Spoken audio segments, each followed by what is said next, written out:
जनता curfew संदर्भात लोकशाही पद्धतीनं प्रत्येक माणसाचं मत व्यक्त केलं पाहिजे आणि त्या संदर्भात ज्या नेते मंडळींची बैठक लावली ती योग्यच आहे।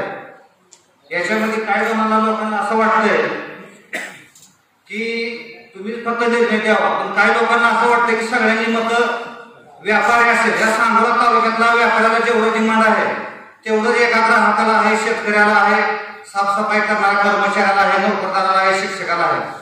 त्यामुळे प्रत्येकाचं मत जाणून घ्यायला पाहिजे। त्या संदर्भात घेतल्याबद्दल मी आभार मानतो।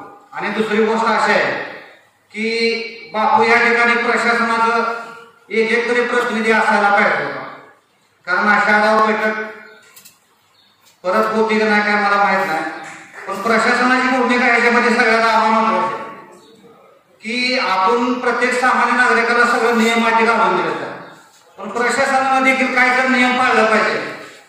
आता सर्वात महत्त्वाची एक गोष्ट अशी झाली की ज्या लोकांची अँटीजेन टेस्ट केली जाते त्या अँटीजेन टेस्ट मध्ये संशय असं लोकांना वाटतं।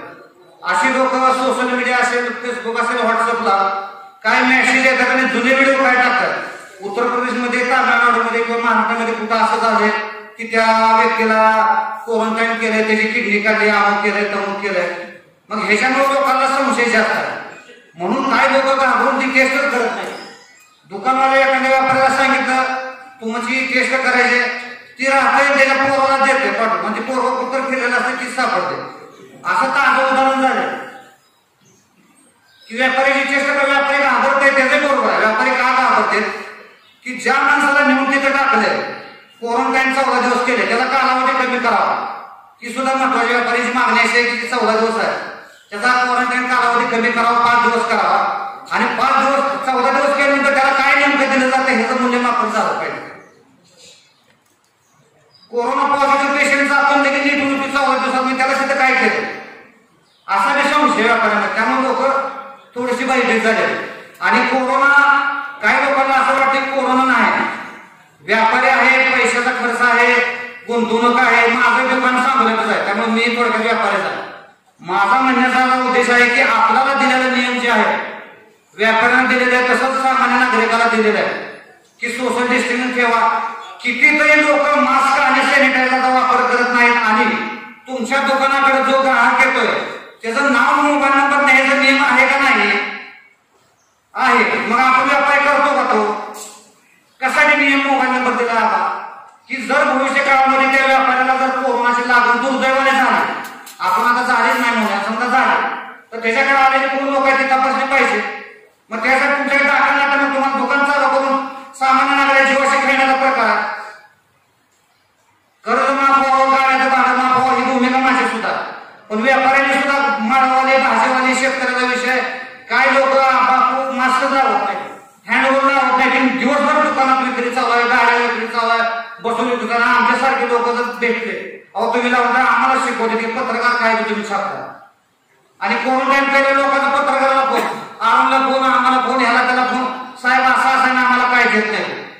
मग त्याच्यावर काय तर झालं पाहिजे। आम्ही बातमी लावली, मग प्रशासन नाराज, आणि ती व्यक्ती म्हणजे आम्ही सापड म्हणून तुम्ही का बातमी लावली आणि आम्हाला काय देत नाही म्हणून तीच सांगते।